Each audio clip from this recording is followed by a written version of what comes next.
Gentlemen, have you ever dreamed of being as handsome, cool, and powerful as Roy Mustang the Flame Alchemist? Well, then you better be using my emulator of choice, LD Player. LD Player 9 is now available with the smoothest gameplay, the most stable connection, and a ton of tailor-made features just for Epic 7. So while you watch this Roy Mustang review, please use the links in the description below and in the pinned comment to start using LD Player right now. Help support me and the channel. Big thank you to LD for sponsoring us. Big thank you guys for watching.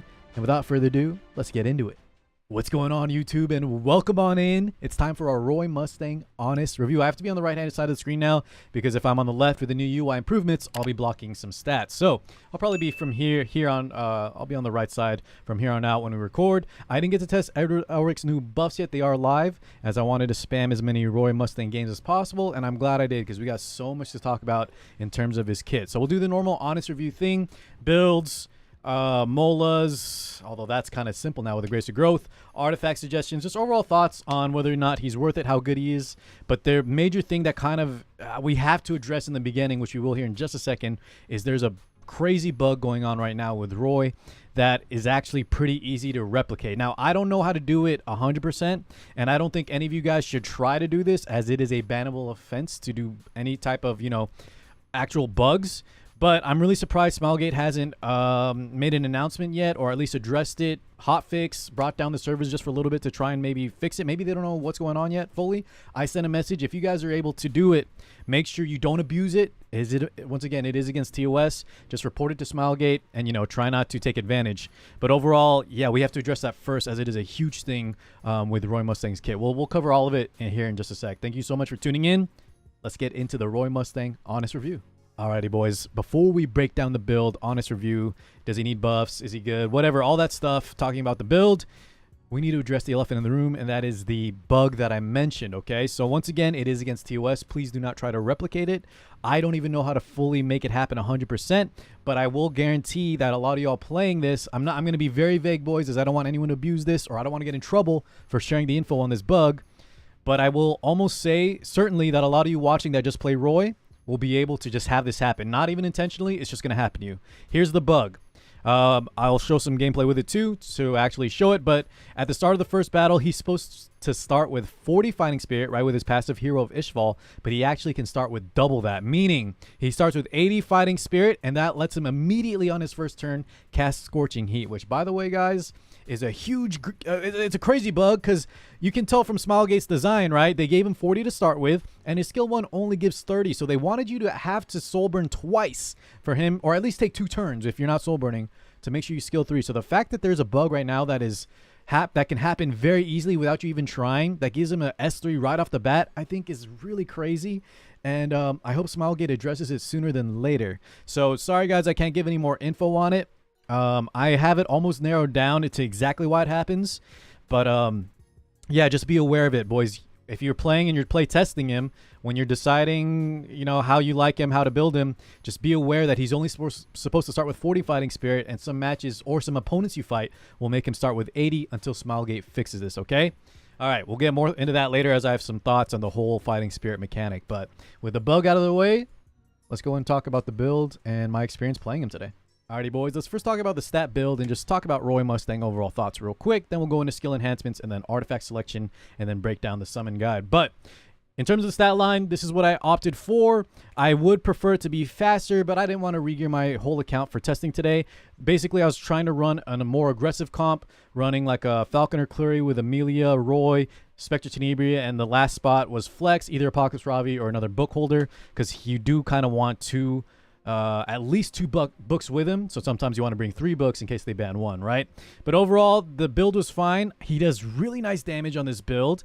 That's even with only +2 here. We'll talk about the skill enhancement in a sec, but the Grace of Growth is why I only have +2 here. And guys, they actually did allow Grace of Growth to work. If you watch my latest video, some people, myself included, they had to refix the text, and we weren't sure if you could use Grace of Growth on new units, but good for Smilegate. We can use it here, so we got to save a lot of molas just for this testing, because I don't think I'm going to run Roy in the long run. Not to say I don't like him. He's one of my favorite characters in FMA, but he's not really my style of... you need a really aggressive comp. So speaking of that, the build, we did go full damage. The only thing I would change is try to go for more speed, maybe sacking a little bit of offensive capabilities, but that's only because if I wasn't running Amelia or if Amelia was banned, sometimes he was at risk of getting either CC'd or, you know, if I couldn't CR push him up, you know, it's a little bit slow. So I would have liked him to be a little bit naturally faster to maybe over or cut some of the random units in that 210 to 230 range. But overall, it worked fine even when they banned Amelia. The fact that his S2 passive kind of protects him and I was running some interrupts like Flurry, meant most of the time he was able to do his job. And once again, even on the minus, you know, missing 3 Molas, 20% damage there, when we were able to get him with multiple books, he felt really fun to play. We were two-shotting Rimu's on Proof of Valor, and, you know, he kind of did his job overall. But it was very tough right now. A lot of people are testing Pavel, so just be careful, boys. If you do encounter a player that is faster, that can take turns before Roy Mustang gets his job done, then, of course, right, the name of the game is speed. It has been for a long time. He might suffer in that regard, as a lot of players are really enjoying Cleave at the moment. So, after the build, what are the things that I liked about Roy? Let's start with his strengths, and then we'll talk about the weaknesses after. His strengths, the damage felt really good. Second, if you're a Roy Mustang fan, if you're a Full Metal Alchemist fan, he just felt really, really fun to play when it worked out. He felt so cinematic. You could tell, like, he is the Flame Alchemist, the whole hero of Ishval, when he's just snapping, two-tapping Rimu's with the Ignite, leading into the Scorching Heat. It all worked out well. He did good enough damage as long as the buff was intact. And that's kind of where the fun for me ended. It was sort of hard to run him past that. And let me break down why he felt a little clunky, why I didn't have too much success, and why I think he might need some buffs here. Let's go cover his weaknesses now. All right, where to start? The weaknesses of Roy Mustang. Well, the major one, and I have a lot of proof of this, is the fact that we all knew this was coming into it, guys. As soon as we saw that any ice unit that looks at him the wrong way, the end pops a little raindrop on his head, he completely loses the Flame Alchemist buff. And guys, that doesn't mean he just loses 20% attack, 20% hit. I talked about how fun Ignite was leading into the heat waves. If you kind of just interrupt the fact that, you know, his major contributor by using a skill 1 on DNs who are going to be fast, skill 1 on melee who are going to be fast, and a lot of times they can sacrifice not casting a skill and just using that and still fulfill their duty. And while completely nullifying Roy's game plan, I think is a little bit too much, at least for this passive. Most of his weaknesses start with his passive. That's pretty much it, because obviously the skill 1, skill 3 are very, very, what do you call it? They're very basic in terms of what they do. They just do a ton of damage and they feel good. They look great. The real issue is just the hero of Ishval. So all ice units counter him. Amelia DN are super relevant right now. Shu super relevant. Although Roy has more issues than just Shu canceling his ability. Shu can just straight up kill him with a 2-tap with her Fush. But even like Seaside Bologna counters I might hit if you're running like AoE units before Roy. There's just a lot of things that can stop him from casting those heat waves into Scorching Heat, because that's what you want to do. If Roy gets to cast his heat wave into Scorching Heat, it just feels great. You most likely will win the match as long as they're not too tanky or full of ice units. But yeah, he just feels great in that regard. And, you know, the fact that he has hit chance too means he can hit ice units or dodge or evasion units, etc. The second issue, guys, and it all stems from the hero Ishval, is of course like 2-taps, multi-hit units. Things like Archdemon Mercedes are a huge threat to him, guys. I've popped so many Roys today, and when I was running Archdemon, if my opponent stole Roy, just landing that seal, oftentimes with how squishy players normally build him on, is just going to take him out of the game real fast. So let's talk about alternate builds real quickly before we finish up the weaknesses. I heard some people are testing out the bulkier with lifesteal, either lifesteal and chatty with some more health and defense. That's going to help him protect, like, you know, so he doesn't get one shot if he gets sealed. But guys, in my opinion, it's not worth it overall. I'll test it myself to be sure, but I've tried that chatty plus lifesteal and tanky builds on mages in the past. The most recent one being Sage Vivian, and it just usually doesn't feel like it's enough. It can be fun, it can work, but if we're talking about like fighting equal opponents at Emperor or higher rank, usually it's more copium, or if you guys don't know the terminology, it's more of a it's just a gimmick instead of actually being a good build. But I will test it fully, and if you guys have some differing opinions on lifesteal bulk with chatty, let me know, or just counter, whatever you guys might be trying. But I do think speed and book is the best build. So the other weakness, so the main weakness is the skill 2 passive, getting outsped, not having books. So Bellion, Archdemon Mercedes, any ice unit that looks him the wrong way. And also, last but not least, I do think he should probably start with 50 Fighting Spirit. I can't comment too much on this because I don't know what they're going to do with the bug, if they're just going to fix that and just leave him as is. But I think one start, if they don't want to change the ice because of the lore, right? Him getting stopped by, you know, water, I guess is kind of lore friendly in the anime. But if they don't want to change that, which I think is a mistake, I think that's always going to haunt him a little bit as long as the ice soul weavers remain relevant. But at least make him start with 50 Fighting Spirit. That way he doesn't need 2 soul burns or 1 soul burn plus a dual attack. Because I still don't think, with the major weaknesses of this hero of Ishval, I think him being able to cast one Soul Burn into skill 3 wouldn't be too powerful. And this is coming from someone that will fight Roy Mustang in the future rather than play him, as he's not my kind of unit. All right, y'all, so to quickly recap, he felt cinematic, he felt lore friendly, he looks great on the field, he does good damage.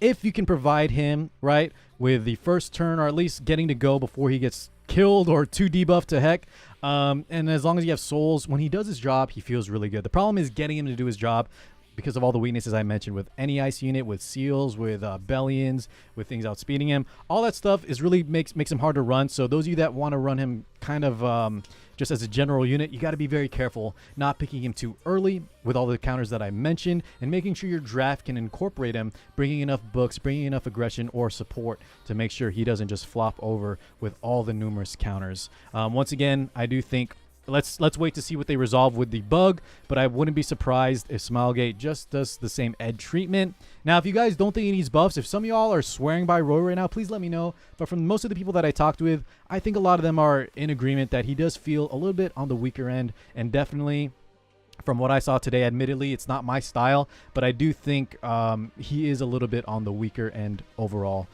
For sure. So let's see what Smilegate does. They first got to resolve the bug, and then let's see if they decide to add any buffs as well. All right, guys, we're nearing the end. Let's quickly talk about skill enhancements, artifact selection, as well as zone arty, and then overall summon thoughts. Is he worth it? Real fast, he is a plus 15 unit. You really can't skip on too much. If you do the Grace of Growth, it is good enough to test. Just keep in mind, guys, you do want a plus 15. And one quick note, you can't just cheese it by plus 5ing this. I had some people in my community try that. And if you do plus 5 just the skill 1, trying to get this maxed out, right, saving some Molas with the Grace of Growth, you have to plus 15 the entire unit to make sure that that can work with the Grace of Growth. And at that point, it's not really worth it. So just be aware of that. Definitely invest some Molas if you want to run him in the long run beyond just having fun and testing. Artifact selection, Togahels by far is the best in slot, as his whole kit revolves around cycling those ignites, getting the fighting spirit, and leading into scorching heat. You know, getting those big heat waves into his finale, the skill 3. So books really accelerate that. I think by far this is the best way to use him, at least at the moment. Once again, let me know if any off-meta builds are working. And last but not least, let's go ahead and look at his own artifact. Is his artifact worth pulling for? Beyond the fact that it's limited, so you should try to get all limiteds. I think you can safely skip this if you really are strapped for bookmarks or powder. That being said, I think all limiteds are worth it, and this artifact is pretty good at plus 15. It's just for two things. One, Togahels is, I think, a lot better for him. And second, the mage slot is very competitive. Abyssal Crown.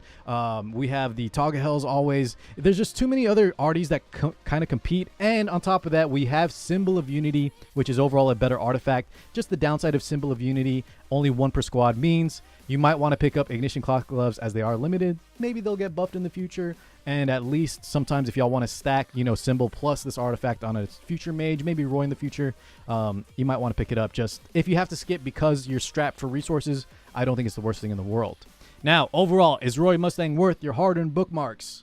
Simply put, no. I am shifting more towards a philosophy of pick units you want to have fun with, and I do think Roy is very fun. I think he's so cinematic. If you have been loving the Full Metal Alchemist collab, pick him up. If you just want the best powerful units for your bookmarks, you don't care about looks, anything like that, then I do think he struggles a little bit in the grand scheme of, you know, the no nerf meta and how we have some powerhouse units with how many counters or how many units can counter his kit, and the fact that he's over reliant on building a team comp and also worrying about said counters. I think right now he's not in the best spot. So my suggestion would be, number 1, if you like Roy, if you like Full Metal Alchemist, pull him because he is super fun to play. Second, if you just want powerful units, then maybe hold off, wait to see if they decide to buff. Let's see what the bug fix. Let's see if he gets the ed treatment. And also he overlaps, I think, with the DN banner. So you could just pull DN first and then see if you get Roy after with your leftover bookmarks. Anyways, guys, that's the honest review. That was a mouthful. Thank you so much for tuning in. I'll keep you all updated on the Roy status. And I'll catch you all in the next one. Peace out, everybody.